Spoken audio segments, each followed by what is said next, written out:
Pandemic में याद होगा आपको कि महाभारत को फिर से दिखाया गया था टीवी पे।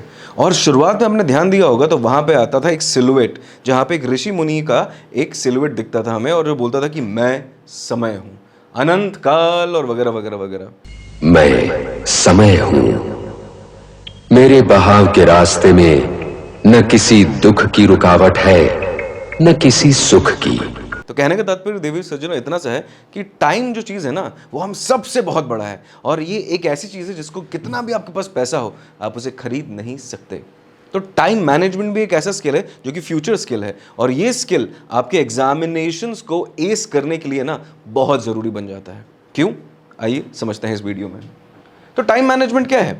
टाइम इज अ कॉन्सेप्ट, ठीक है, पर उस कॉन्सेप्ट को हमें अगर मेजर करना है तो उसके लिए डिवाइसेस बने गए हैं, जैसे कि वॉच हो गया या फिर क्लॉक हो गया। तो जब भी आपको लगे that you are under pressure, you have to understand one thing, वो प्रेशर सिर्फ मेमोरी का नहीं है, जैसे कि हमने पिछले वीडियो में डिस्कस किया था कि एग्जामिनेशन में मेमोरी को ध्यान रखना पड़ता है, मेमोरी स्किल्स को, या फिर हमारी थिंकिंग एबिलिटीज़ को, क्रिएटिव थिंकिंग वगैरह को, या फिर हमारी कॉम्प्रिहेंशन स्किल्स वगैरह को। यहाँ पे हमें ये चीज़ याद रखना बहुत ज़रूरी है कि प्रेशर बनाने के ऊपर ना एक बहुत बड़ा फैक्टर होता है टाइम का भी, क्योंकि कई बार ऐसा भी होता है हमारे एग्जाम्स में कि हमें आता सब कुछ है बट अनफॉर्चुनेटली टाइम नहीं मिला। टाइम किसी को मिलता नहीं है, टाइम बनाना पड़ता है। We have to make time for things that are valuable. तो इसीलिए याद रखिएगा, जब भी आप एग्जामिनेशन हॉल में बैठे हुए हैं ना, तो शायद आपको घड़ी वगैरह पहनना अलाउड नहीं होगा, पर आपके एग्जामिनेशन हॉल में कहीं ना कहीं किसी ना किसी कोने में एक घड़ी जरूर होगी। तो उस घड़ी के ऊपर निगाहें बना के रखिएगा जब भी आपको समय मिले, because that will help you assess your paper. मतलब आपको ये समझ में आएगा कि आपके पेपर में कौन से सेक्शन को कितना ज़्यादा समय देना चाहिए। तो पहला पॉइंट ये है कि keep track of time, and for that you already have a clock, a wall clock somewhere in the examination room. अगर हम ध्यान से सोचें तो आपके पास कितना समय होता है अपने पेपर को अटेम्प्ट करने के लिए? 15 मिनट मिलते हैं पढ़ने के लिए, फिर उसके बाद होते हैं हमारे पास 3 घंटे। 3 घंटे मतलब 6 3 180 मिनट्स आपके पास होते हैं। तो अगर मैं इंग्लिश को as a point of reference लेके चलूँ, क्योंकि मैं आपको इंग्लिश पढ़ाता हूँ, तो वहाँ पे 3 सेक्शन हमारे पास। सेक्शन ए होता है रीडिंग कॉम्प्रिहेंशन, सेक्शन बी होता है राइटिंग एंड ग्रामर, और सेक्शन सी होता है लिटरेचर का। तो आपको कायदे से अगर देखा जाए तो उन 3 घंटों में से 180 मिनट में से 60 मिनट हर सेक्शन को देने चाहिए, राइट? पर कभी कभी ऐसा होता है ना कि यार मैं रीडिंग में अच्छा हूं पर राइटिंग में खराब हूं, या फिर मैं लिटरेचर में अच्छा हूं पर मेरा रीडिंग और राइटिंग में थोड़ा हाथ टाइट है। तो इसकी वजह से आपको यह समझ में आएगा कि कौन से सेक्शन में आपको ज्यादा समय लग सकता है। अब वो ज़्यादा समय आएगा कहाँ से? जहाँ पे आप परफॉर्म बेहतर करते हैं वहाँ पे कम समय देके, और जहाँ पे आपको लगता है कि ज़्यादा एफर्ट डालना पड़ेगा, ज़्यादा समय आपका लगेगा, वहाँ पे टाइम को बढ़ाकर। तो उसके लिए घड़ी पे ध्यान देना बहुत ज़रूरी है। क्यों? क्योंकि समय ना सबके लिए अलग अलग तरीके से बीतता है।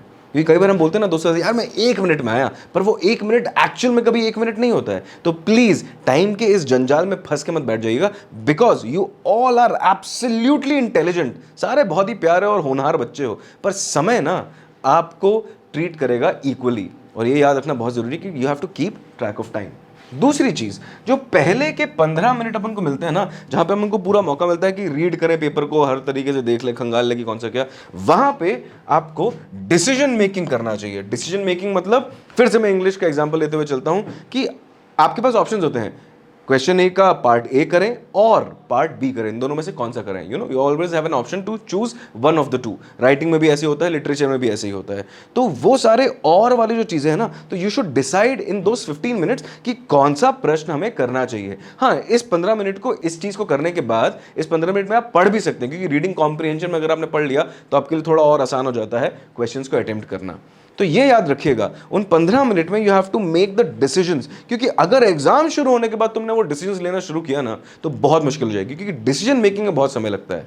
और डिसीजंस अगर आपने पहले ले लिए हैं ऑलरेडी, तो उसको सिर्फ एग्जीक्यूट करना पड़ेगा बाकी के बचे समय में, जो कि 180 मिनट आपके पास रहेंगे वो 3 घंटों में, क्योंकि सिर्फ और सिर्फ एग्जीक्यूशन का ही मामला होता है, उससे ज्यादा कुछ नहीं होता है। उसके बाद हमें यह जानना जरूरी है कि हमेशा थोड़ा सा बफर टाइम होना चाहिए। कोई भी एग्जामिनेशन हो, बफर टाइम हमारे पास होना चाहिए प्रूफ रीडिंग के लिए। अब बफर टाइम क्या होता है? थोड़ा एक्स्ट्रा समय। अगर हमने ये दोनों चीजें कर ली और टाइम मैनेज हमारे पास हो गया, तो आप लिख के ले लीजिए, आपके पास 8 से 10 मिनट हमेशा बच जाएंगे आखिरी में। और वो 8 से 10 मिनट ना बहुत क्रूशियल होते हैं। जैसे पहले के 15 मिनट इंपॉर्टेंट होते हैं ना, आखिरी में भी अगर आपके पास 8 से 10 मिनट बच गए ना, तो you should go through your answer sheet once again. क्योंकि पहली बार लिखने में कई बार गलतियां हो जाती हैं, स्पेशली तब जब हमें लॉन्ग आंसर लिखने होते हैं, जहां पे शब्द ज्यादा होते हैं। मतलब मैथ्स वगैरह में तो तो हमको ऐसी गलतियां कम होंगी, क्योंकि इट्स ऑल अबाउट इक्वेशन, तो स्टेप बाय स्टेप होता है, क्लियरली दिख सकता है। बट अगर हम सोशल स्टडीज़ की बात करें, या फिर हम इंग्लिश जैसी लैंग्वेज की बात करें, या फिर कोई भी ऐसी चीज़ जहाँ पे हमें लॉन्ग आंसर्स लिखने होते हैं वर्ड्स को यूज़ करते हुए, तो वहाँ पे कहीं ना कोई छोटी मोटी गलती हो जाती है। तो उन गलतियों को सुधारने के लिए हमें एक और बार पैनी नज़र से फिर से देखने का समय होना चाहिए, और उस चीज़ को बोलते हैं प्रूफ रीडिंग। ये अभी मिड टर्म्स आने वाले हैं, आपके मिड टर्म्स ऑलरेडी चल रहे होंगे, तो हमें यहाँ पे मौका मिलता है कि हम प्रैक्टिस कर सकें ये सारे स्किल सेट्स को। एंड रिमेंबर, हम लोग हमेशा फोकस करेंगे एक ही चीज़ पे, हम फ्यूचर स्किल्स को बिल्ड करने की कोशिश करेंगे, क्योंकि स्किल्स अभी ही बिल्ड होती हैं और कुछ नहीं। बट ये तो सिर्फ एक एक्स्ट्रा पैरामीटर की बात करी है मैंने। आपको याद होगा पिछले वीडियो से कि इसके अलावा एक और बहुत इंपॉर्टेंट फैक्टर होता है जो कि हमारे एग्जामिनेशन के स्कोर को, हमारे पूरे मार्क्स के ऊपर बहुत बड़ा ग्रहण बना के रखता है। और अगर उस चीज़ को हमने झेल लिया, उस चीज़ को हमने अगर अपने हाथ में कैप्चर कर लिया, तो चीज़ें और आसान हो जाती हैं। वो क्या होता है? स्ट्रेस, एंग्जाइटी, टेंशन, भसड़। और उसके बारे में हम बात करेंगे नेक्स्ट वीडियो में इन दिस सीरीज, तो बने रहिएगा।